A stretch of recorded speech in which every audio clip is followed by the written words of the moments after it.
Annabelle. यह film एक शापित गुड़िया एनाबेल की कहानी है। एक दंपत्ति मिया और जॉन अपने बच्चे के आने का इंतजार कर रहे होते हैं। जॉन मिया को एक दुर्लभ पुरानी गुड़िया गिफ्ट करता है, लेकिन एक रात दो पंथी हत्यारे उनके घर में घुसकर हमला करते हैं और उनके खून से वह गुड़िया शापित हो जाती है। इसके बाद उस गुड़िया के जरिए घर में डरावनी घटनाएं शुरू होती हैं। मिया को लगता है कि कोई दुष्ट आत्मा उनके बच्चे को नुकसान पहुंचाना चाहती है। फिल्म में तांत्रिक विद्या, आत्मा और बलिदान जैसे कई डरावने मोड़ हैं। The Conjuring. यह कहानी परॉन परिवार की है, जो एक पुराना घर खरीदकर उसमें रहने आते हैं। जल्द ही घर में अजीब घटनाएं होने लगती हैं। दरवाजे अपने आप खुलते हैं, अजीब आवाजें आती हैं और बच्चों पर किसी अदृश्य शक्ति का असर दिखने लगता है। परेशान होकर वे मशहूर पैरानॉर्मल एक्सपर्ट्स एड और लोरेन वॉरेन को बुलाते हैं। जांच में पता चलता है कि घर में एक डायन की आत्मा है, जिसने आत्महत्या करने से पहले अपने बच्चे की बलि दी थी। वॉरेन दंपति उस आत्मा का सामना कर एक खौफनाक एग्जॉर्सिज्म करते हैं। यह मूवी जरूर देखनी चाहिए, डरावनी फिल्मों की बेस्ट में से एक है। The shining. यह कहानी जैक टॉरेंस नाम के एक लेखक की है, जो सर्दियों के मौसम में एक सुनसान होटल ओवरलुक होटल में अपनी पत्नी और बेटे के साथ रहता है। होटल में पहले कई भयानक घटनाएं हो चुकी हैं। उसका बेटा डैनी विशेष शक्तियों वाला होता है, जो भविष्य की घटनाएं देख सकता है। धीरे धीरे होटल की भूतिया ताकतें जैक को पागल बना देती हैं और वह अपनी ही फैमिली को मारने की कोशिश करता है। पूरी फिल्म डर और मानसिक तनाव से भरी है, जिसमें धीरे धीरे हॉरर और सनक बढ़ती जाती है। डरावनी फिल्मों के शौकीनों के लिए ये एक क्लासिक मूवी है, जरूर देखनी चाहिए। यह फिल्म लेखक माइक एंसलिन की कहानी है, जो भूत प्रेतों पर किताबें लिखता है, लेकिन आत्माओं में विश्वास नहीं करता।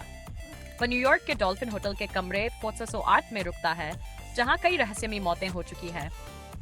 होटल मैनेजर उसे चेतावनी देता है, लेकिन माइक रुकता है। कमरे में उसके साथ अजीब घटनाएं घटती है। भूत दिखते हैं, समय स्थान बदलता है और वह मानसिक रूप से टूटने लगता है। कमरा उसे उसकी बेटी की मौत और बीते जीवन के दुखों से जूझने पर मजबूर करता है।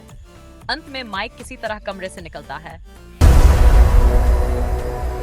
The ring. ये फिल्म एक खौफनाक वीडियो टेप के इर्द गिर्द घूमती है, जिसे देखने के बाद लोगों की 7 दिन में मौत हो जाती है। पत्रकार रेचल के भांजे की मौत इसी टेप को देखने के बाद होती है। वो इसकी तह तक जाने का फैसला करती है और खुद उस वीडियो को देख लेती है। अब उसके पास भी सिर्फ 7 दिन बचे हैं। तहकीकात करते हुए उसे समारा नाम की एक रहस्यमयी लड़की की कहानी का पता चलता है, जिसकी आत्मा इस टेप से जुड़ी है। अंत में रेचल इसका रहस्य हल तो करती है, पर खतरा खत्म नहीं होता। सिनिस्टर। यह कहानी एलिसन नामक एक क्राइम राइटर की है, जो अपनी नई किताब के लिए एक पुराने घर में अपने परिवार के साथ शिफ्ट होता है। वहां उसे एक अटारी में कुछ पुरानी फिल्म रील्स मिलती है, जिनमें पूरे परिवार की खौफनाक हत्याएं रिकॉर्ड होती हैं। धीरे धीरे एलिसन को पता चलता है कि ये हत्याएं एक प्राचीन आत्मा बगुल से जुड़ी है, जो बच्चों को वश में करके अपने परिवार की हत्या करवाती है। एलिसन खुद को और अपने परिवार को बचाने की कोशिश करता है, लेकिन अंत में कहानी भयानक मोड़ लेती है। इंसिडियस। यह कहानी एक परिवार की है, जिनका बेटा डॉल्टन अचानक कोमा में चला जाता है। कुछ ही समय बाद उनके घर में अजीब और डरावनी घटनाएं होने लगती हैं। मां को लगता है कि घर में कुछ भूतिया ताकतें हैं, लेकिन सच सामने आता है कि डॉल्टन की आत्मा एक और भयानक दुनिया, द फर्दर, में फंसी हुई है। एक पैरानॉर्मल एक्सपर्ट एलिस और उसकी टीम की मदद से पिता जोश उस डरावनी दुनिया में जाकर अपने बेटे को बचाने की कोशिश करता है, लेकिन वहां एक खतरनाक आत्मा उनका इंतजार कर रही होती है। इट। यह फिल्म एक छोटे शहर डेरी की कहानी है, जहां बच्चे रहस्यमय तरीके से गायब होने लगते हैं। 7 बच्चे, जो खुद को लूजर्स क्लब कहते हैं, एक डरावने जोकर पेनीवाइज का सामना करते हैं, जो हर 7 साल में लौटता है और बच्चों के डर को हथियार बनाकर उन्हें मारता है।